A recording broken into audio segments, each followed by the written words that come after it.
cadre de cette mission, au sein de la radio tunisienne, nous avons pour mission de faire un diagnostic avancé de l'état des archives audiovisuelles et radiophoniques de la radio tunisienne par rapport à un rapport qui a été fait en 2017. L'idée étant de faire le constat de ce qui a évolué, de où sont les difficultés et comment est-ce que l'on peut apporter un soutien à l'équipe pour pouvoir continuer cette mission de pérennisation et de numérisation des archives de la radio tunisienne.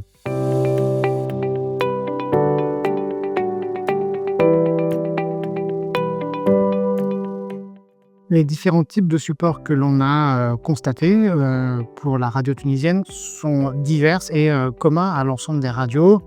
On a de la bande 625, donc la bande magnétique historique qui a tourné sur les radios jusqu'à l'arrivée du numérique. On a trouvé aussi des vinyles, on a trouvé de la DAT, on a trouvé de la cassette analogique, on a trouvé de la VHS aussi. Et on a trouvé des fichiers numériques. Donc un ensemble de supports et de matériel qui sont communs aux radios aujourd'hui à travers le monde. Et l'état de conservation de ces supports est plutôt bon. Les magasins ont récemment été rééquipés avec des climatiseurs et il n'y a pas de grosse dégradation des supports. On a fait là quelques tests avec ce qu'on appelle des bandes à strips qui font une mesure de l'acide acétique dans les boîtes dans lesquelles on a des bandes qui peuvent subir le syndrome du vinaigre. On récupérera ces mesures en fin de journée pour voir quel est le niveau de dégradation. Mais globalement, on a ouvert plusieurs boîtes avec Elodie Gillet qui est avec moi sur cette mission et on n'a pas constaté de grosses dégradations.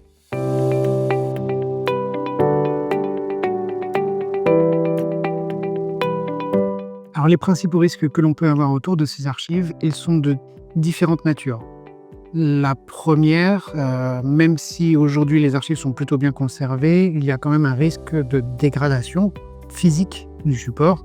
Donc une altération de la bande 625, une dégradation aussi de la bande sur les DAT, une dégradation des autres types de supports comme les VHS.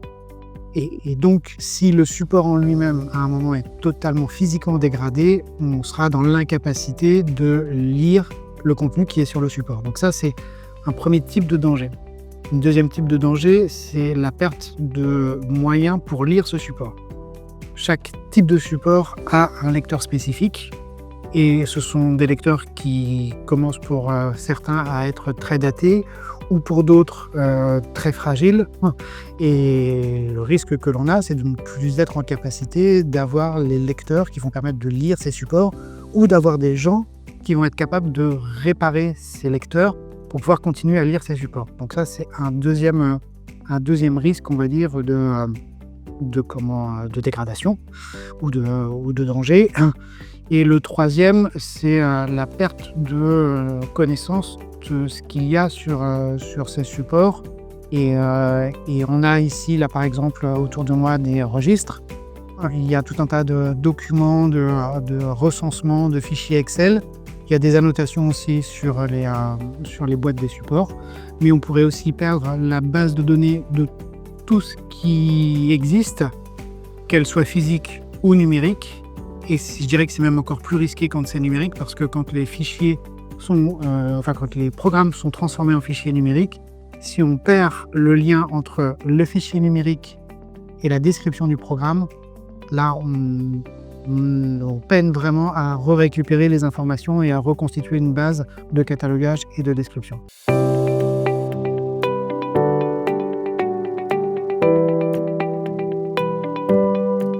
Pour assurer la sauvegarde de ces programmes, il y a plusieurs recommandations.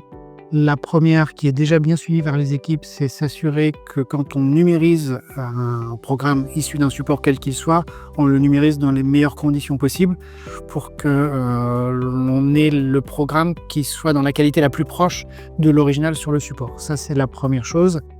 Et ensuite, avec l'histoire de la radio et des problèmes qu'il y a eu sur les archives, l'autre recommandation qu'on est en train de formuler. Un, c'est d'avoir réellement un backup de tout ce qui a déjà été numérisé. Parce que il y a quelques mois, le système d'archivage qui s'appelle le XMAM est tombé en panne et il y a une grosse partie des archives et du travail qui a été fait par les techniciens, les techniciennes et les documentalistes qui a totalement été perdu. Et donc il y a eu la possibilité de revenir sur certains contenus qui ont été retrouvés, mais il a fallu réindexer manuellement tous ces contenus. Ça a été un travail titanesque fait par les équipes de la radio tunisienne. Et ce genre de souci s'est posé parce qu'il n'y avait pas eu en amont un backup complet de toute cette base de données. Et donc c'est une des principales recommandations que l'on va faire là aussi, s'assurer que tout le travail qui est fait est bien sécurisé quelque part pour pouvoir reconstituer une base de données audio pour la radio si d'aventure il y avait encore un problème de stockage ou de